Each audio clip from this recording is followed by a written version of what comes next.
Good morning, students. Till now, we have completed more than half of the chapter of the second chapter of Beehive, that is Bismillah Khan. Now, I think we have read till now what is the childhood period of Bismillah Khan, how he emerged as a Shehnai player, and how Shehnai emerged from Pungi, and then what were the achievements of Bismillah Khan in terms of movies, and all the simple shots of all his achievements, and his Lucknow trip for the radio conference. All these points I think we have read, and till now we have got to know at the end of the 8th paragraph that Bismillah Khan is some sort of very original person. He doesn't like, and he is not from also makeup world. उनको बनावटी दुनिया, makeup world, and all sorts of these show off things are not liked by Bismillah Khan. He is a very original person, and he likes originality in his context. So till now we have read this. Now moving on to his awards and further achievements and his further beliefs, we read on. Further we move on as awards and recognitions came thick and fast. Bismillah Khan became the first Indian to be invited to perform at the prestigious Lincoln Center Hall in the United States of America. Now, first line जो बेटा है, awards and recognitions came thick and fast.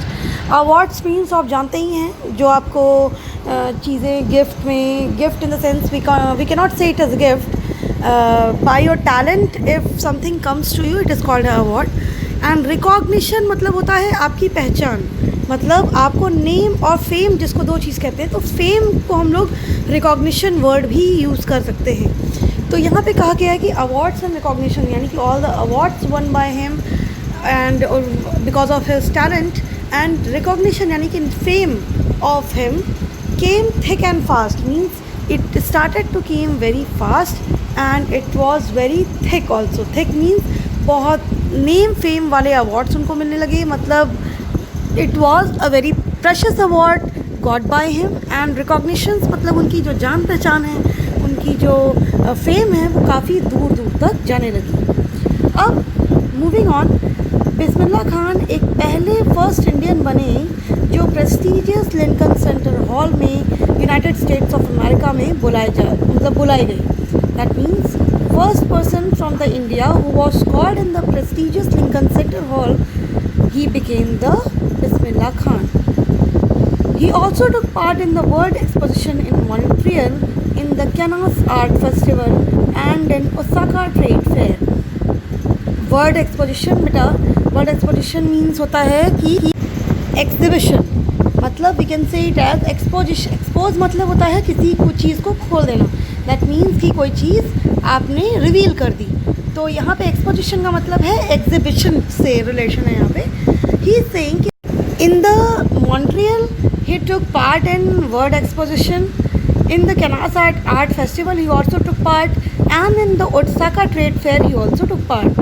तो he took part in various places to prove his talent. And we can not say कि prove his talent, हम लोग ये word थोड़ा सा गलत यहाँ पे यूज़ कर रहे हैं कि prove his talent, to show his talent, या you can say in other words he was invited at all these places.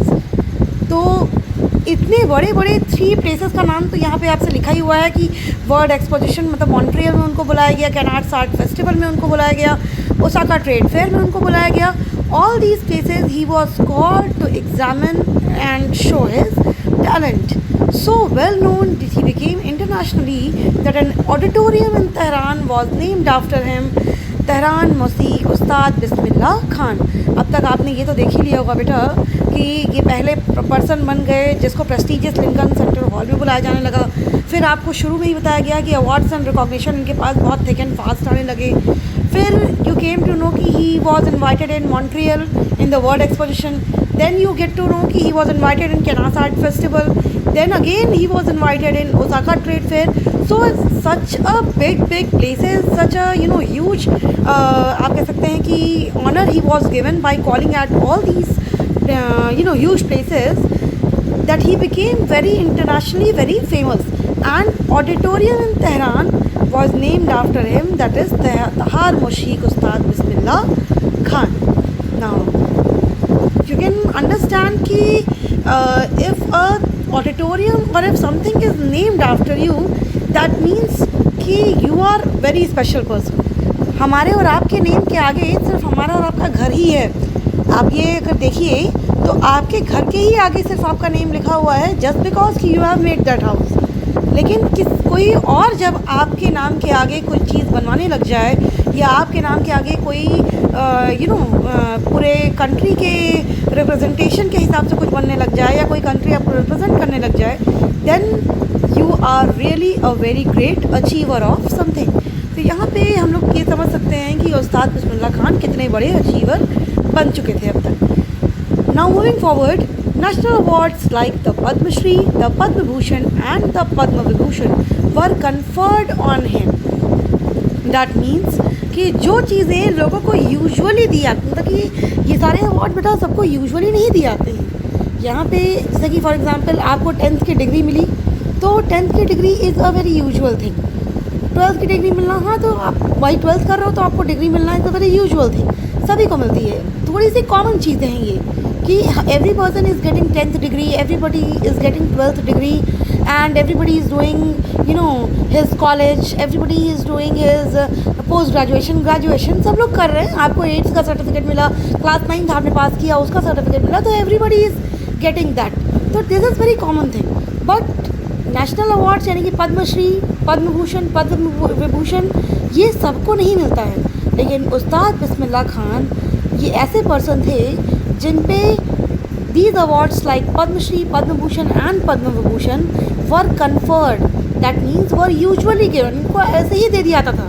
ऐसे ही मीन्स इनके थोड़े थोड़े काम ही इतने ग्रेट हुआ करते थे कि उनको ये अवार्ड्स मिल जाया करते थे. आप ये कह दीजिए कि इन पे ये अवार्ड लुटाए जा रहे थे. आप ये वर्ड यूज़ कर लीजिए यहाँ पे. तो till now we have understood कि how precious a gem he became for India. In 2001, Ustad Bismillah Khan was awarded India's highest civilian award, the Bharat Ratna. 2001 में उस्ताद बिस्मिल्लाह खान को हाईएस्ट सिविलियन अवार्ड मिला भारत रत्न का. यानी कि भारत रत्न का बेटा award is the India's highest civilian award जो किसी को मिल सकता है फॉर अ पर्सन. तो वो भारत रत्न उनको मिला in 2001. With the coveted award resting on his chest and his eyes glinting with rare happiness, he said, "All I would like to say is, teach your children music. This is Hindustan's richest tradition. Even the West is now coming to learn our music." Now, we can say that beta, he got the highest civilian award. Now he was so happy, he can't express his happiness in terms of words. All he is saying that he is just holding the award, he is just carrying the highest ceremonial award, he is just carrying the badge of the Bharat Ratna, and he is just, his eyes is glinting, his eyes is shining with happiness, and he is having rare happiness at that time. That means शायद वो happiness उनकी कभी और उनके चेहरे पे नहीं दिखी होगी. वो बहुत ही रेयर हैप्पीनेस थी जो उनके चेहरे पे उस टाइम पे दिख रही थी. Now he said that everything he captured in just one sentence.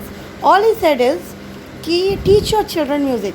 Means he is saying to India that every child should learn music because Hindustan's richest culture is music. Even the west is now coming to learn our music. मतलब हम लोग उनका एक तरह से ये कहना है, आप ये उनका मैसेज समझ सकते हैं कि हम लोग जो वेस्ट की तरफ भाग रहे हैं, we are just running towards west and copying everything from west. तो ही इज सेइंग कि India is itself rich in music so well that even the west is coming to learn our music and we don't need to run after someone.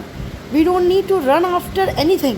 We should learn our own music, we should have our own music, and we should just make sure that each and every child should know the cultural heritage of India, and that is music.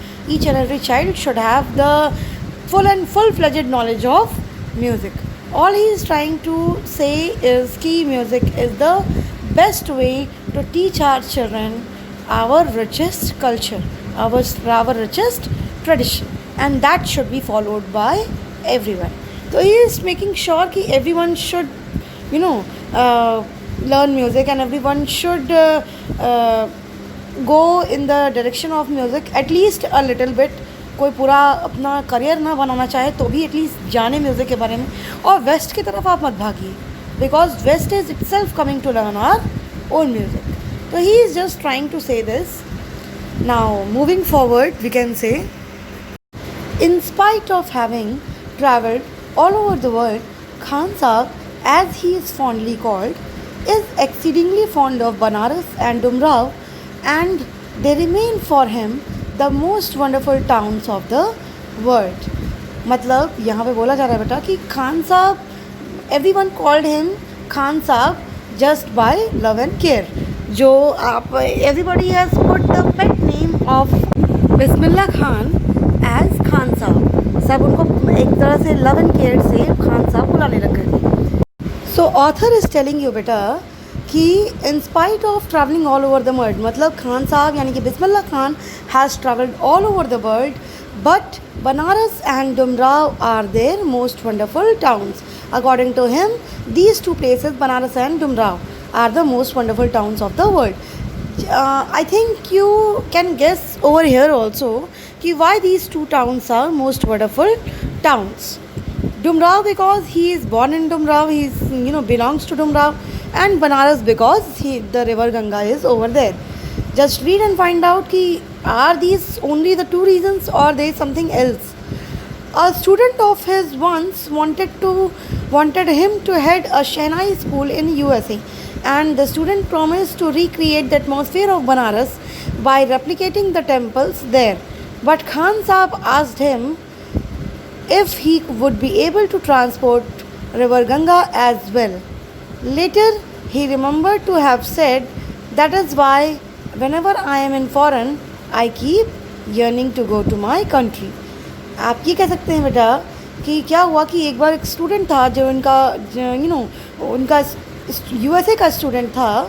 तो USA के student ने उनको एक offer propose किया कि you can run the shehnai school in USA also.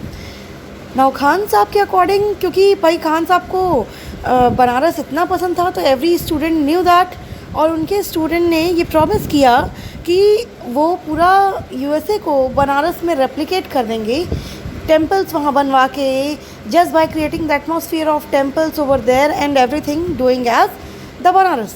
तो खान साहब का स्टेटमेंट था कि क्या वहाँ पे रिवर गंगा भी ट्रांसपोर्ट हो पाएगी. अगर ये हो पाएगा तो अच्छी बात है. तो कहीं ना कहीं खान साहब का जो डायरेक्ट रिलेशन बनारस से था, तो we can assume it as because of river Ganga. और कहीं ना कहीं उनको रिवर गंगा इतनी ज़्यादा उनके लाइफ में रिवर गंगा का इफ़ेक्ट था कि ही is just refusing all the proposals just because of river Ganga. As river Ganga is in Banaras, that's why his lovely place is Banaras. And I think beta, if you go over the whole chapter, you can directly say कि just because of Banaras, he is not able to live in other countries. Now moving forward, ऐसा कभी शायद उन्होंने कहा है, author को याद आ रहा है कुछ, he is saying कि later he is remembered to have said, means author को लग रहा है शायद उन्होंने कहा है, that is why whenever I'm in foreign country I keep yearning to see Hindustan. That means कि जब भी मैं फॉरेन कंट्री में कभी रहता हूँ तो हमेशा मैं हिंदुस्तान को देखने के लिए परेशान रहता हूँ. I always am eager to see Hindustan. मैं शायद हिंदुस्तान को मैं बहुत मिस करता हूँ और हमेशा मैं कोशिश करता रहता हूँ कि मैं हिंदुस्तान को जल्दी से जल्दी देखूँ. While in Mumbai I think of only Banaras and the holy Ganga. जब मैं मुंबई में रहता हूँ तो मैं सिर्फ़ और सिर्फ बनारस के बारे में सोचता हूँ और होली गंगा के बारे में सोचता हूँ. दैट मीन्स कि मैं बाहर रहता हूँ तब तो मैं हिंदुस्तान के लिए सोचता ही हूँ. जब मैं इवन मुंबई में भी रहता हूँ, अपनी कंट्री में भी रहता हूँ, तो भी मैं सिर्फ बनारस के बारे में सोचता रहता हूँ एंड होली गंगा के बारे में. And while in Banaras I miss the unique मठ of Dumraon. He is saying कि जब मैं बनारस में होता हूँ तो मैं सिर्फ और सिर्फ एक प्लेस को मिस करता हूँ, that is my Dumraon, his birth place, his own residential place and the unique matha of Dumrav. Now he loved the matha over there, so he missed the unique matha of Dumrav.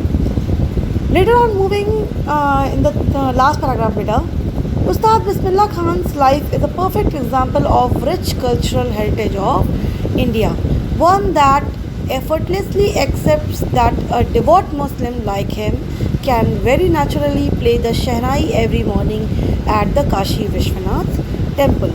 Now, reading the first line again, Ustad Bismillah Khan's life is a perfect example of rich cultural heritage of India. Now, before reading this chapter also, you must be knowing that India is having a very rich cultural heritage. That means lots and lots of different varieties of religions are existing over here, and every religion is respected over here. And just because every religion is given respect, every religion is allowed to live in India. In other countries, maybe it happens कि other religions are not able to live over there, they can't exist. But here freedom is given to every religion. Everyone can operate his or her own religion of a choice. यहाँ का democratic जो आपका preamble है वही कहता है कि आप किसी भी डेमोक्रेटिक गवर्नमेंट के हिसाब से आप रिलीजन कोई भी फॉलो कर सकते हो। तो उस्ताद बिस्मिल्लाह खान का अगर हम लाइफ की बात करें बेटा, तो अकेले उन्हीं के लाइफ अगर हम देख रहे हैं, देन ओनली वी कैन से कि his life is a perfect example of rich cultural heritage of India. That means we can say कि a Muslim like him, he is a Muslim, he is of Muslim religion. Now he is playing Shehnai and sitting in Kashi Vishwanath temple, and then he is just loving the river Ganga. All these things show that the rich cultural heritage of India has not died till now. So he is saying कि it's rich cultural heritage of India, and one that effortlessly accepts that a devout Muslim like him can very naturally play the Shehnai every morning at the Kashi Vishwanath temple. That means ये काम बेटा तभी हो पाएगा कि कोई एक डिवॉट मुस्लिम एक शहनाई प्ले करे and sitting at Kashi Vishwanath temple and doing all the rituals. ये काम तभी हो पाएगा when your mind is free of all the bad assumptions. जब आपका माइंड बैड अजम्पशन से या आप कह सकते हैं नेगेटिविटी से फ्री रहेगा, then only you can do all these things. तो Bismillah Khan is such an honoured person, such a respected person, just because of only this of the behaviour. जो उनका ये बिहेवियर था, शायद इसीलिए उस्ताद बिस्मिल्लाह खान के तरीके से शायद आज तक कोई और रिस्पेक्टेड नहीं है in terms of shehnai player. तो this chapter shows you that he is really a very devoted Muslim, and he is really a very honored person in terms of human being. Now this chapter is end beta. If you want to ask any other question related to this chapter, you may ask, you can ask. And if just read out the chapter once again, and one thing more, just write down the important achievements of Bismillah Khan in your fair copies. One question is this कि you have to write down the question कि write the achievements of Bismillah Khan. तो ये question लिख के आप उसके नीचे point wise please write down all the achievements of Bismillah Khan. By this you will be able to learn his achievement, and by this also you will be able to learn the sequence of the whole chapter. आपको पूरे chapter का जो sequence है वो बहुत आसानी से learn हो जाएगा just because of this. So please do this thing, and this will help you to remember the chapter, and you will not forget any point. So I think the chapter is over, and if you want to ask any question, you can ask in your regular class. Thank you.